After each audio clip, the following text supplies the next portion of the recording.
What up, people? It's your boy Chig from Guna Eagle Eye. That's right, you're through to the chopping block. And I guess for me, there's only one place to go, only one place to start. And I'm guessing you guys are not particularly surprised by this. For me, my choice of who I would sell this summer is Matteo Guendouzi. Now, at the time I've recorded this, the situation has slightly changed from, say, earlier this week. But let's just talk about what happened. Obviously, Matteo Guendouzi a couple of times this year, since Mikel Arteta has been in, has found himself in a couple of disciplinary issues.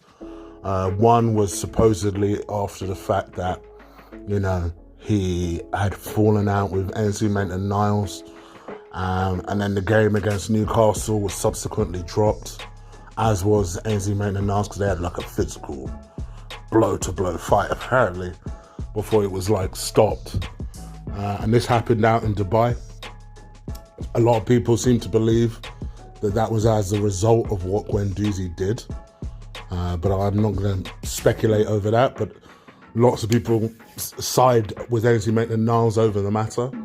And then very recently we lost to Brighton 2-1. And Guendouzi was at the centre of that storm in a weird way. Even though he wasn't the one that made the tackle, he wasn't the one that received the tackle, but somehow was made the centre of attention of that by the fact that he kept winding the players up because he kept saying that you will never earn what I earned because you're shit. Apparently it was what he said directly to Maupay from Brighton. And this is a guy who's on 40 grand a week, winding up players who are on probably less. But I guess for me, I know a lot of people have probably looked at my comments over the week and thought, maybe I'm a little bit harsh on Guendouzi. He is young, he is 21. You're a little bit cocky at 21, especially when you're making that kind of money. And I take that point. I do take that point. So I guess with that aside, let me pause that for a second and then let's take the player as a whole. Lots of people seem to think that he's going to be the next coming of something special. And I do believe he has something. I do think he has something. Lots of people like players who are confident on the ball, like getting on the ball, and are able to play football as a result.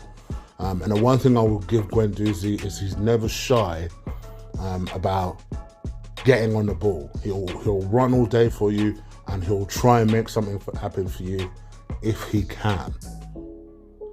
But let me ask you guys a question. That asset aside, what is it that Guendouzi actually does in the team? He's not a DM. He's not a DM. Like I said, he was, at one point, I think it was in February, that it was quoted that he was the player with the highest defensive frailties. That's the only way I could put it. Basically, it was the one player on the pitch that that was passed the most in any single Premier League football team without a tackle.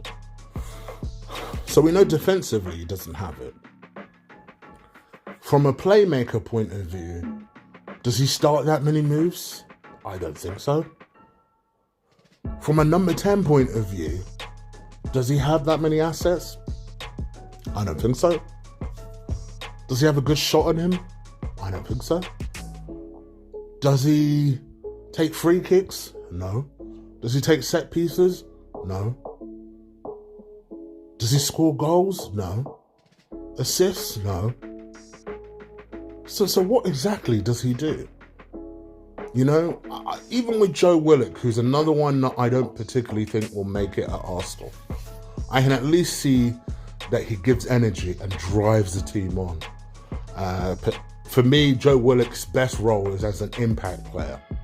When the defence on the opposition are a little bit tired, the last thing you need to see is this energetic kid coming on and causing problems. And I think that was demonstrated against the Southampton game where he came on and scored a goal. And they stuck him on that right-hand side and he was just a ball of energy and scored a goal. And Guendouzi's not that guy either. Albeit he can run forever for you, but I wouldn't necessarily call him this bundle of energy. So it kind of just makes you think to yourself, what exactly are we keeping him for? You know, he's got 2 years left in his deal. Does he warrant a new contract? In my opinion, no. And now you're getting to a point where it's 2 years on the deal. And really, we should be looking at whether or not we want to sell or not. Now, I say the situation has changed a little bit since 2 days ago when supposedly Arteta wanted to sell him. Now there's stories coming out that the board are very reluctant to sell him. They've basically just told him, keep your head down. We don't want to sell you. Just keep working hard, and that's that. Now, two things with that. A, the board promised us that when a player gets into 2 years of their contract, they aren't going to agree new terms or new deals, they will go. So the board are already going against their own rule. Shock, horror, surprise, surprise. From a Guendouzi point of view, I don't know. My whole gut on this is that there's two stories. It's probably somewhere in the middle where the board have said, listen, if we get an appropriate offer, we'll consider letting you go. In the meantime, you need to just sit down here, knuckle hard. We need you at least between now and the end of the season, and then we could talk again end of the season. My gut feeling is that Arteta is done with him. The board are a little bit reluctant. Maybe they think that he might turn into something in a couple of years' time, and they don't want to be the team that had the superstar before he became a superstar and then gave him up. That's why you put in a selling clause, but that's just my opinion. That's just my opinion. From my perspective, for me, I've seen enough from Guendouzi now where, if you notice, the last 6 months, I've been turned off him myself. I still think he has something, but I think when you say compare him to, say, a Dominic Szoboszlai, who is someone that we've been linked with very recently, to me, there's polar is completely different. This is a guy who doesn't play a completely dissimilar position from Guendouzi. All right, he plays as a midfielder, but he doesn't play as a winger. He just plays out there and then comes inside most of the time, right? Almost has a free role, dictates play, gets assists, gets goals.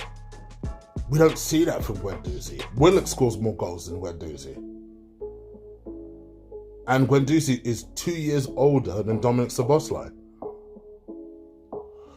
So when you look at that, and supposedly we're in deep negotiations with Szoboszlai, don't know if we're favourites necessarily, but we're in deep negotiations with him. You know, for me, that would be pressing the upgrade button, getting rid of Guendouzi and then bringing in Dominic Szoboszlai. Supposedly Atletico Madrid are interested in Guendouzi. I mean, the obvious deal for Thomas Partey seems to be the obvious swap. For me, yes, it's giving a 21-year-old for a 27-year-old. But actually, you've already covered losing a superstar by getting in potentially another superstar in Szoboszlai. And then you bring in a ready-made player who will enhance our team so much. It's a no-brainer. It is an absolute no-brainer. For me, I don't think he will go on to be this glamorous superstar. I think he'll become better, a little bit more consistent. But for my money, I don't want Guendouzi to go into the last 2 years of his contract without something agreed or sold. And I feel like he's not. I've always said I don't feel like he's destined to be here for very long. I've always felt like we've bought him with the idea of selling him on for profit, which I think at this point is guaranteed. So, from my perspective, I think the time is right. If you can make a deal happen, we're a team with not a lot of money. If we can get Guendouzi and work that into another deal, then we should absolutely utilise him. And to be honest, those are the reasons why, somewhat reluctantly, but I think it's the right decision, I would sell Guendouzi. I feel like he's not mature enough to handle the pressure. And I don't know if he's good, if he'll eventually be good enough, in all honesty. You guys let me know what you think. Leave it in the comments below. If you like this video, crush that like button for me, especially you members who will get this early. Please crush the like button for me. Hit the subscribe button for me if you haven't already. And I will be back very, very soon. All right? Take care. Peace.